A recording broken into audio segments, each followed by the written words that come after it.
kusoo daawaday caalamka qodobada wararkeena waaweynna waxa ay kale yihiin in ka badan 100 qof ayaa u dhimatay coronavirus madaxweynaha Shiinaha ayaa sheegay in ay xoojinayaan dagaalka ka dhanka ah viruska warbixin dheeraad ayaanu idinkaga haynaa iyo wararkii ugu dambeeyay ee viruska ku saabsan warar kale caawana waxa kamid ah waa booqashada barafka cirifka iyadoo saynisyahanadu ay sheegayaan in qalcadaha ugu waaweyn barafka Antarctica uu dhalaalayo si ka degdeg badan sidii la filayay waxay u baahan yihiin maalgelin iyo shaqo abuur waxa magaalada Muqdisho looga dhawaaqay mashruuc ku kacaya 1.6 milyan oo la doonayo in lagu maalgeliyo dhalinyarada waxa ka kaashanaya dawladda Soomaaliya iyo hay'adda USAID sidoo kale waxaanu eegi doonaa sida uu farshaxanku uu qayb uga qaadanayo sonoolaynta dhaqaalaha dalka Rwanda BBC News Somali Television raadiyaha online iyo baraha bulshada halkani waa London caawa iyo caalamka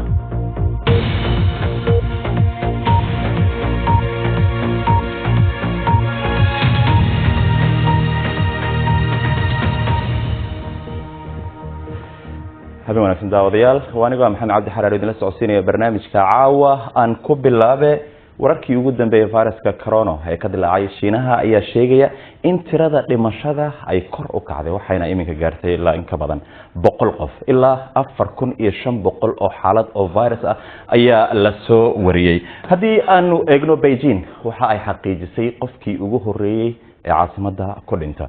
Mongolia waxa ay xirtay xuduudda ay la leedahay Shiinaha muwaadiniinta Shiinaha ayaa lagula taliyay inaanay u safrin dibadda Ruushku waxa uu kale u xiray inta badan xuduudda uu la leeyahay bariga fog sidoo kale hadii aanu eegno fariin uu bartiisa Twitter ka soo dhigay xogayaha caafimaadka Mareykanka waxa uu yiri goor sii horeysay ee maanta ah waxaan bixiyay buu yiri xog badan oo ku aadan xaaladda faafitaanka coronavirus ee ka bilowday Wuhan dalka Shiinaha waxaynu si firfircoon u diyaarinay buu yiri una fulinay qaab ka hortag ah oo aynu ku ilaalinayno dadka Mareykanka dalka Mareykanka waxa ku nool dadka ugu badan ee Shiinayska ah ee dibadda ku nool iyadoo muwaadiniintiisana uu kula taliyay inaanay u socdaalin Shiinaha hogaamiyaha Hong Kong Carrie Lam ayaa ku dhawaaqday xoojinta tallaabooyinka cusub oo lagu xakameynayo faafinka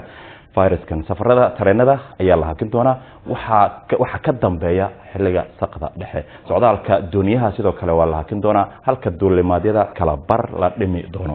waqti xaadirkanse waxa la diyaarinayaa talaalka viruska inkastoo aanay kala cadeyn ilaa iyo inta ay qaadanayso inta uu ku diyaar noqon doono diyaarintaas ama talaalkaasi kooxaha saynisyahanada ayaa karantiilaya noocyada viruska laakiin waqtiga la joogo ma jiraan wax dhaafsiisan in lagu dadaalo nadaafada si looga hortago faafitaanka ee xanuunkan xarunta xakameynta xanuunka ayaa sidan tiri marka aynu xakameyno viruska tallaabada xigta waa marxaladda tijaabada waxaynu dedejin doonaa dalabka si aynu u xaqiijino in tallaal si degdeg ah loo soo saaro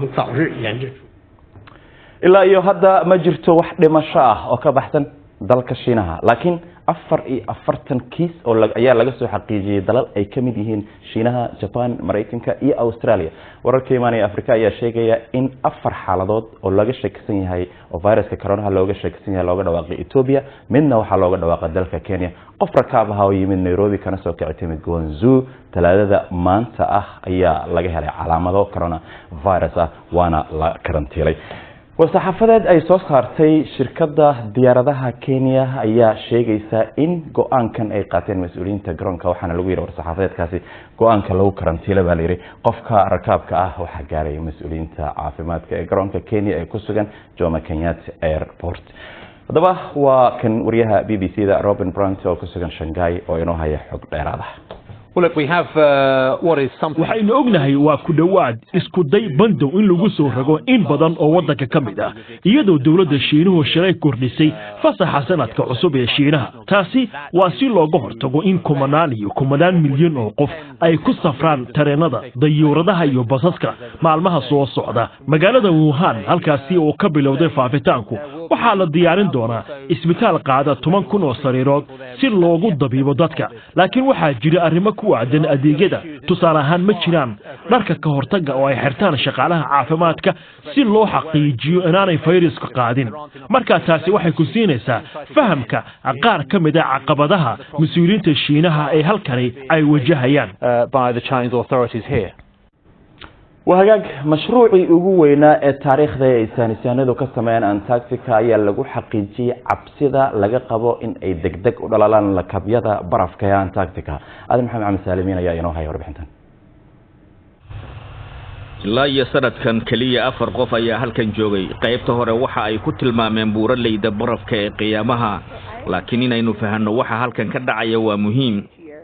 This ice here is very accessible to change. barafka halkan waa uu isbedelaa taasina waa waxa aan ugu fakarayno sida uu heerka badda u ekaanayo 10 sano gudahood lakabyadan barafka goobtan ayaynu u joognaa si aynu u ogaano su'aashan waanan ku saxannahay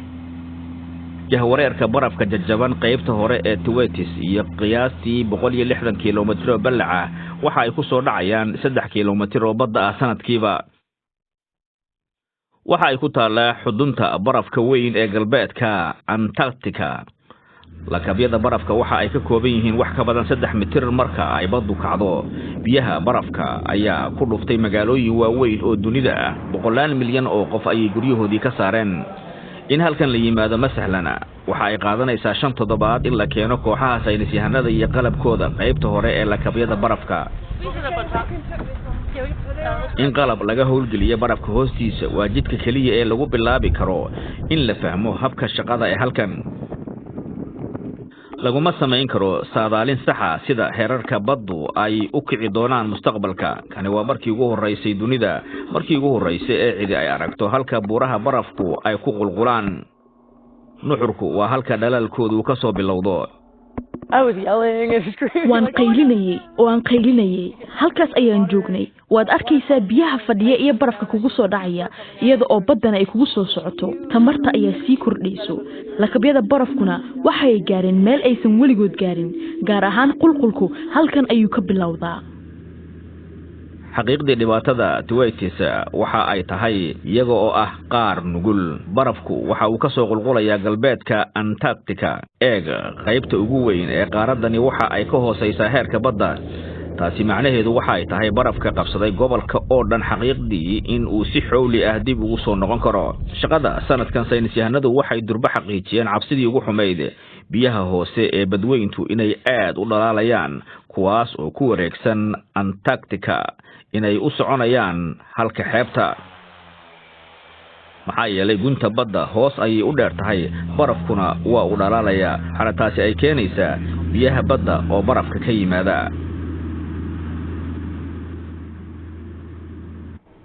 wagaag bal markana haddii aanu eegno qodobada kale ee ku jira wararka caawa madaxweyne Donald Trump ayaa lagu wadaa inuu maanta shaaca ka qaado qorshihiisa nabadda bariga dhexe ka hor inta aanu qorshihiisa soo bandhigin waxa uu si kooban aqalka cad ugu warramaya ra'iisul wasaaraha Israel Benjamin Netanyahu in ninka siyaasadda kaga soo horjeeda Netanyahu waa Benny Gantz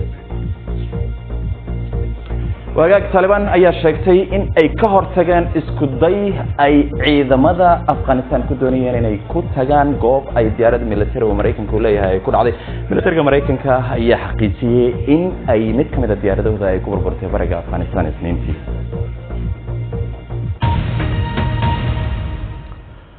wagaag saniyo bilowgii bishii December ee sanadkii tagay Hindiya waxa ka jiray banaanbaxyo baahsan oo laga soo horjeedo sharciga cusub ee dhalashada ama muwaadinimada haweenka dibadbaxaya ayaa horseed ka ahaa halgankan lagu dibadbaxay BBC ayaa la kulantay 3 haween oo isku qoys ah laakiin kala jiila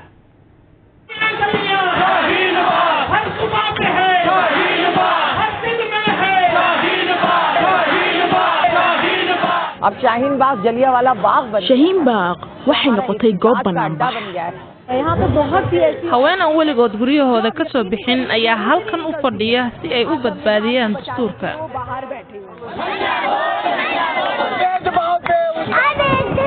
waxaan calankan u sameeyay waayo waxaan ahay Hindiyaan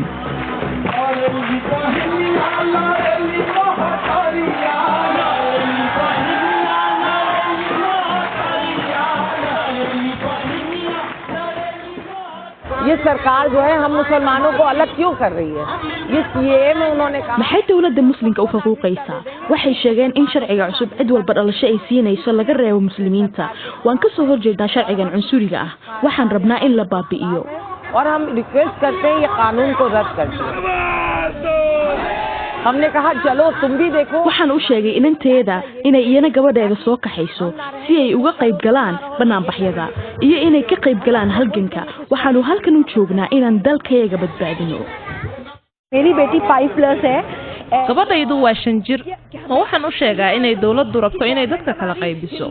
ma rabo inay xaalad sidan ah ku korto सोच के साथ बड़ा करें so this is a part of her education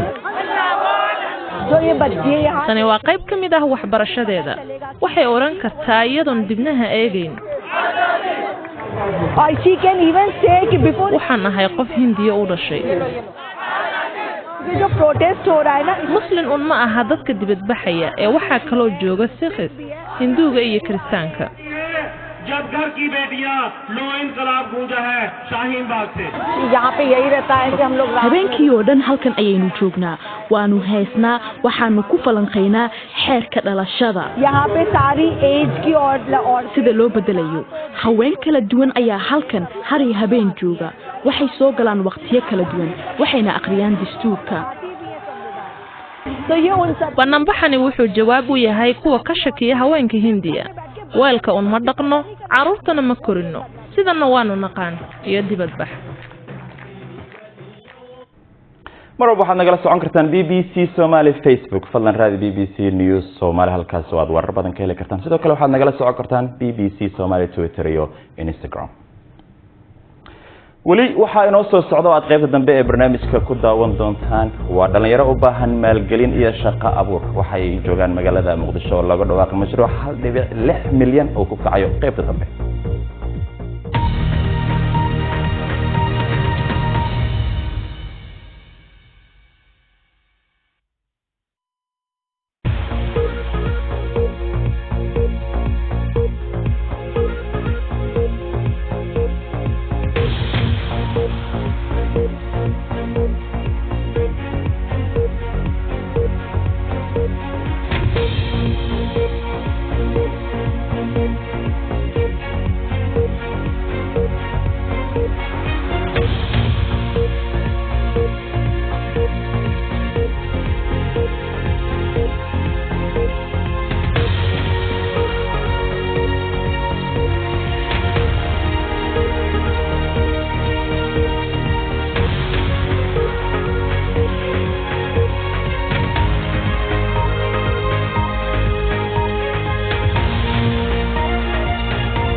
wali waxaad daawanaysaan caawa iyo caalamka aniga maxamed cabdi xalaal badan xasuusiyo qodobada caawa wararkeena ugu waaweyn in ka badan 100 qof ayaa u dhimatay coronavirus madaxweynaha Shiinaha ayaa sheegay in ay xoojinayaan dagaalka ka dhanka ah viruska waxaa laga baqayaa dhalaalka barafka cirifka sanadyahanada ayaa sheegay in qalcadaha ugu waaweyn barafka Antarctica u dhalaalayaan si ka degdeg badan sidii la filayay wagaag dhalinyarada Soomaaliya oo ah 70% guud ahaan tirada dadka Soomaaliya ku nool ayaa lagu tilmaamaa inay udub dhexaad u yihiin wax soo saarka iyo horumarka dalka laakiin intooda badan dhalinyaradaasi ma haystaan fursado shaqo ah ay noloshooda ku maarayaan hadaba magaalada Muqdisho ayaa maanta lagu soo gabagabeeyay bandhig loogu magac daray maalgelinta dhalinyarada oo ay gacan ka geysanayso hay'adda USAID iyo bangiyada maxalliga ah lacag gaaraysa 1.6 milyan oo dollar ayaa lagu maalgelin doonaa ganacsiga dhalinyaro ka badan 300 oo ka kala yimid gobolada dalka beelo sheegow ayaa warbixintan inoo soo dirtay Abuukar Xasan Cali waxa uu diyaar garoobaya in uu soo kalluumaysto balse waxa uu qabaa dareen cabsiyeed agabka uu ku soo kalluumaysto oo aan horumarsaneyn iyo isgaarsiin la'aan awgeed وقلبيسانيا ودكتوري وتا GPS وتا wuxuu sheegaya wuxuu leeyahay dabiya maagsan kaga suganaa GPS intuu soo bixiyo muxuu ahaa numberka la qoraya hada wasalaam waxa la raadin karaa laakiin qof ma taqaana xaqiiqada toosa marka meel dhinacaas ka saaray ma la dhaafsiyey muqdisho ma la dhaafsiyey ma dhinacaas horey muu jiraa muqdisho ma soo gaaray miya yaa kala garan karo taasi waxaa keenaysa qalab la'aanta keenayso iyadoo malaayiin dollar lagu bixiyo sidii shaqooyin loogu abuuri lahaa dhalinyarada Soomaaliyeed ama loo maalgelin lahaa ganacsiyadooda ayaa haddana iskaashatadu ku doodaysaa in meelihii ugu muhiimsanaa ee dhaqaalaha Soomaaliya uga kobci lahaa una baahnaa maalgelin uu ka muuqdo dayac xoogan 2019 sidoo kale waxaan ku weynay 6 kafood iyo 2 doon oo ku baaba'deen weyni 2018 sidoo kale waxaan ku weynay maxaa la yiraahdaa 10 kafood iyo 5 doonyadood min laba u saarnaayeen maxaa la yiraahdaa ka tii hor sidoo kale 2018 sidoo kale waa ku weynay iyadoo ay caqabadahaas jiraan ayaa bandhig looga hadlaya sidii dhalinyarada Soomaaliyeed loogu abuuri lahaa fursado maalgashi si ay ganacsigooda u horumariyaan shaqooyin loogu sameyn lahaa lagu qabtay magaalada Muqdisho bandhiga maalgashiga dhalinyarada Soomaaliyeed oo iska kaashanayaan dowladda federaalka USAID iyo bangiyo Soomaaliyeed oo gaar loo leeyahay ayaa ay ku baxaysaa 1.6 milyan oo dollar waxaana fulinaysa dowladda federaalka faa'iidooyinka gaarka ah ee mashruucani dalka iyo dhalinyarada u leeyahay waxaan isleeyahay waxaa ka mid ah kobcinta dhaqaalaha dalka kobcinta dhaqaalaha qoyska barashada xirfado iyo shaqo abuur Mareykanka oo bixinaya lacagta mashruucan maalgashiga ayaa sheegay in ay sii kordhin doonaan taageerada ay siinayaan dhalinyarada Soomaaliyeed oo mustaqbalka isbedel iyo horumar u horseedi kara Soomaaliya waxaan marqaati ka nahay in shil cusub uu soo kacayo 70% dadka Soomaaliyeed waa dhalinyaro wax badan ayaana laga sugayaa loogana fadhiyaa laakiin taasi waxa ka sii muhiimsan in aan marqaati ka noqon doono fursad weyn oo dhalinyarada Soomaaliyeed ay sabab u yihiin waa talaabo rajo gelinaysa dhalinyaro badan oo ganacsato ah waxayna filayaan in maalgashigan ay ka faa'iideysan doonaan dhinacyo kala duwan dankeena kama jirto shaqo kama jirto laakiin waxa ka buuxa hal abuur hadii intaan kala dhalinyaro badan oo hal abuur sameystaan uu maleeyahay in uu jiro qof inta CV qaato shaqo raadsado oo CV-giisa aan la akhriyo meelaha la iskaga tuuray isagoo meelaha wareegay uu arko CV-giisa ayagoo la akhrin mararka qaar Soomaaliya oo hadda ku jirta xaalad soo kabasho ah ayaa wixii dhalinteedu oo shaqo la'aan baahsan ay hayso ay xilligan u baahan yihiin maalgashi si kor loogu qaado wax soo saarka shaqooyin loogu abuuro qaar badan oo dalka ka tahriibi lahaa Bella Sheego BBC Muqdisho وهاجاج يونيسف ayaa qaar kamid ah dadka reer Ivory Coast kala shaqeynaysa sidii buuro qashin caagadaha ka sameysmay looga dhigi lahaa buluketi iskuul lagu dhiso fasalada waxa qiimahoodu ay noqon karaan baa la yiri marka qalabka noocan la isticmaalo kala bar inta ku baxda guryaha caadiga ah loo dhiso waxaana dhisidiisa loo adeegsan karaa qalab sahlan oo fudud ujeedka mashruuca ayaa ah in arday badan ay iskuulo helaan iyo in wax laga qabto dhibaatada haraga qashinka caagadaha Usmaan Cabdi Xasan ayaa ka waramaya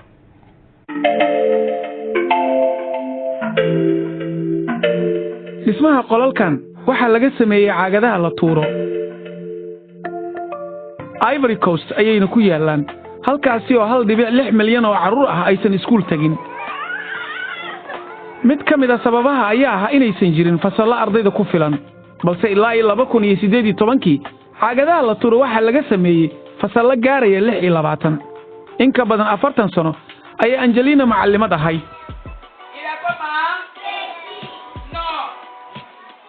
mararka qaar in ka badan 100 ciyaal ah ay hal mar wax wada bari jirtay waxa ku jiray fasal aad cariiri u ah meel laga neefsado ma lahayn xitaa suuragal ma ahayn inaad hesho meel ay caruurtu fadhiistaan balse UNICEF iyo Consortium Plasticos oo ah shirkad Colombia laga leeyahay ayaa soo saaray farsamo caagadaha buluketi looga dhigayo waxay doonayaan inay dhisaan tiro ka badan 100 fasal The brick is 100% plastic. Shaajuurka 100% waa caag biyaha iyo dabkaba way iska celin karaan waxaad dhabahaantii fasal ku dhisi kartaa 3 toddobaad ilaa iyo bil Build a classroom within about 3 weeks to a month. 5% oo kaliya ayaa caagadaha la tuuray Ivory Coast dib loo isticmaalaa balse guusha mashruuca waxay ka dhigan tahay in UNICEF ay hadda dalka ka dhistay warshad caagadaha ka dhigta bulkeeti hadda dhammaan inta badan caagadaha la tuuro waxay ku dambeeyaan meelaha dadka saboolka is going to be working with women directly, women who are involved in this. waxaanu si toos ah ula shaqeynaa haweenka soo ururiya caagadaha la tuuro toos ayaanu iyagana lacagta u siinaa waxaan rajaynayaa inaan kor u qaadno haweenka oo ka mid ah kuwa ugu saboolsan dalkan habkan caagadaha la tuuro loo maareeyo waxay siinaysaa fasallo 25,000 oo carruur ah labada sano ee soo socota marka carruurtu arkeen fasalka aad ayay u dhoola cadeeyeen waan faraxsanahay aniga waan faraxsanahay waagaag bal iminkana haddii aanu egno wararka ciyaaraha ee caawa aan ku bilaabay Arsenal ayaa usoo gudubtay wareegga shanaad ee feega xalay ayay 2-1 ku garaacday Bournemouth kadib golol degdeg ah oo ay kala dhaleen Bukayo Saka iyo Dikatia laacibka Bournemouth Sam Surridge ayaa xilli dambe ciyaarta oo dhamaada isaguna dhaliyay gool Arsenal waxa ay wajihi doontaa kooxda heerka labaad ee Portsmouth wareegga xiga ciyaaraha EFL kana Aston Villa ayaa Leicester caawa wajihi doonta weeraryahanka Leicester Jamie Vardy ayaa ciyaarta safan doona kadib dhaawac oo ka soo gaaray toddobaadkii hore waa lugtii labaad ee ciyaar semi final ah labada kooxood guuleysata waxay la ciyaari doontaa laba Manchester midoodu waa Manchester City iyo Manchester United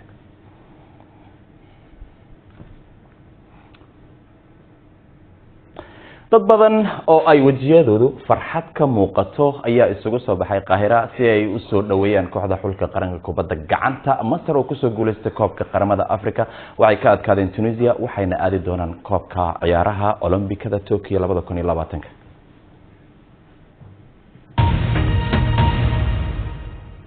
dhaqaalaha Rwanda ayaa aad u kobcaya iyadoo sanadkiiba celcelis ahaan uu korayay 7% 20 sano ee la soo dhaafay kalsoonida ay ka heleen arintaas ayaa keentay in hadda ay dadku u jeestaan horumarinta suuqa farshaxanka iyadoo farshaxan yaqaanada Rwanda ay dalab badan ka helayaan sidoo kalena ganacsato caalami ah oo farshaxanka iibsata ayaa iyaguna bilaabay oo in ay xiiso u qabaan isla markaana ay maal gashadaan qaybaha horumarka ama qaybaha hal abuurka aan yiraahday dalkaasi Rwanda Aisha Afrax ayaa eegaysa farshaxan ayaa meel kasta laga arki karaa Rwanda wadooyinka goobaha ganacsiga iyo xataa guryaha waana arinta u horseedaysa fursado cusub oo halabuurnimo iyo ganacsi dadka reer Rwanda waliba farshaxan yaqaanadooda markii hore waxaanu sameynay diiwaan si uu noo hogaamiyo balse farshaxankan ayaa salka ku haya geometry qaababka kalarka iyo sida loo bandhigo waxay qofka farshaxanka sameynaya siinaysaa fursad uu wax ku badbedeli karo how much money balse meeqa ayay joogaan farshaxanadan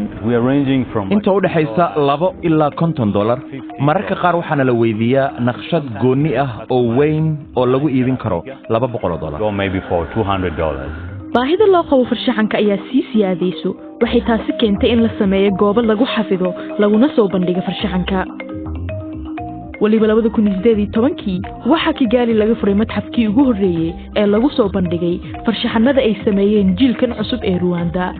qaarkood farshaxanadaasina waxa lagu iibiyay ilaa iyo $50,000 2012 Emmanuel iyo Innocent ayaa go'aansaday inay bilaabaan inay ka iibiyaan farshaxanka Rwanda ganacsato caalami ah The piece in itself is called Living Treasure. So Living Treasure farshaxanka ayaa loo arkaa inuu yahay hanti qiimo leh waxaan isticmaalay aalado muujinaya tiknoolajiyada si horumaraysa ee dalka daanyeerkana iyo cagaarka waxay tusinayaan sida aan ugu heelanahay ilaalinta deegaanka how we are also devoted for conservation sanadihii u dambeeyay dunida waxa aad looga daneynayay farshaxanka ka soo baxa qaaradda Afrika maadaama ay ganacsatada farshaxanka ee caalamkuna ay indhaha ku hayaan Rwanda iyo farshaxan yaqaanadeeda waxay u muuqataa in ganacsi balaayiin dollar ah halkaas uu ka yegleelmi doono وهاجا war iminka socda oo aqalka cad ee magaalada Washington ayaa naga soo gaaray waxa ku wada hadlaya madaxweyne Trump iyo ra'iisul wasaaraha Israel Netanyahu waxa lagu soo bandhigayaa ama shir arin loo bixiyay wax loo bixiyay iraadada heshiiska qarniga oo la rabay in lagu xalliyo mushkilada gaamurtay ee bariga dhexe durba Falastiiniyiintu arintaasi waa ay ku gacan saareen halka Israa'iiliyiintu ay soo dhaweeyeen compensation to terrorists. xusnow wararka ugu dambeeya BBC Somali waxaad ka heli kartaan bbc.com/somali